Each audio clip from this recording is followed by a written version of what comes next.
This brave witness left the entire Congress speechless with powerful speech.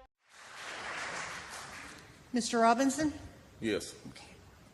I didn't have time to You have to give us your name. Oh, I'm sorry. My name is Mark Robinson. I live at... That's right here in Greensboro. I've lived in Greensboro all my life. I didn't have time to write a fancy speech. I didn't have time to, I didn't have the resource of an English teacher to sit down and write a speech with at school today and be, brought over here or practice or anything. What I really came down here for is this. I've heard a whole lot of people in here talking tonight about this group and that group and domestic violence and blacks, these minorities and that minority. What I want to know is, when are you all going to start standing up for the majority? When Mark Robinson stood up in that meeting, he spoke for millions. He said what too many of us have been too afraid to say out loud. No script, no teleprompter, just the truth. And what he said cut through all the noise we hear every day on the news. And here's who the majority is. I'm the majority. I'm a law-abiding citizen who's never shot anybody, never committed a serious crime, never committed a felony. I've never done anything like that.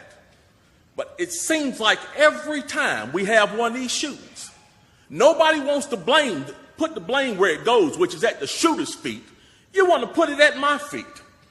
You want to turn around and restrict my right, constitutional right that's spelled out in black and white. You want to restrict my right to buy a firearm and protect myself from some of the very people you're talking about in here tonight.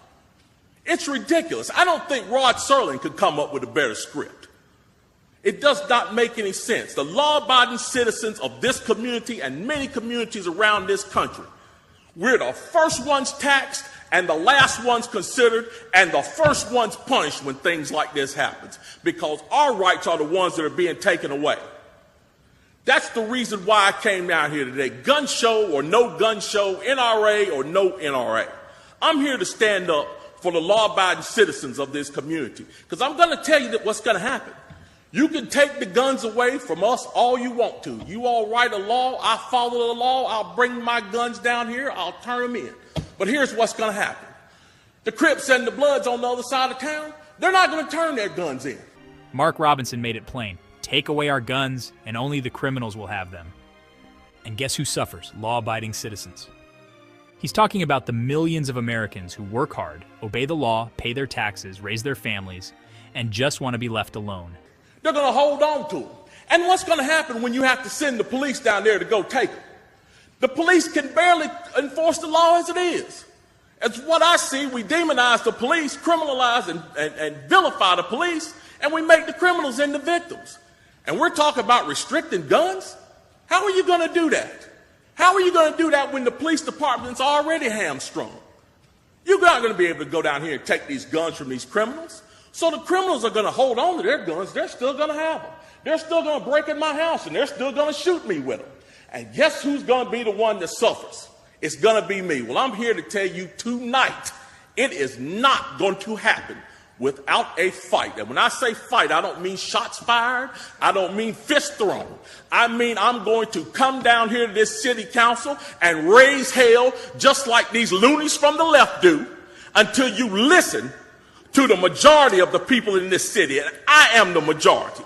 The majority of the people in this city are law-abiding, and they follow the law, and they want their constitutional right to be able to bear arms. They want to be able to go to the gun show and buy a hunting rifle or a sport rifle. There are no military-grade weapons sold at the gun show. An AR-15 is not a military-grade weapon.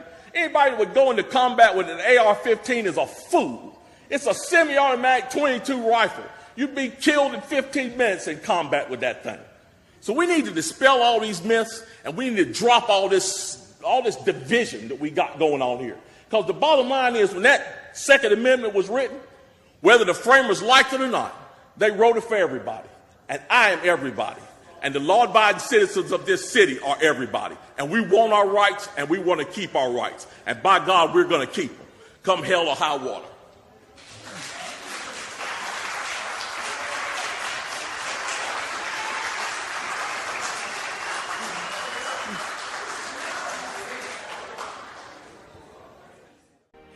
Every time there's a tragedy, Every time a madman with a gun does the unthinkable, what happens?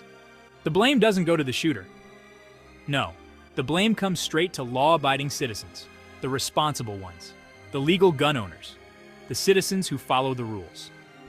The agenda is about control, not safety, because honestly, if they really cared about safety, they'd go after the criminals. They'd support our police instead of demonizing them. They'd secure our borders, crack down on gangs, and put violent offenders behind bars for good.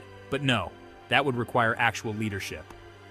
It's easier to come after the soft targets, the silent majority. The people who don't protest in the streets or burn down buildings. The people who obey the law and trust the system.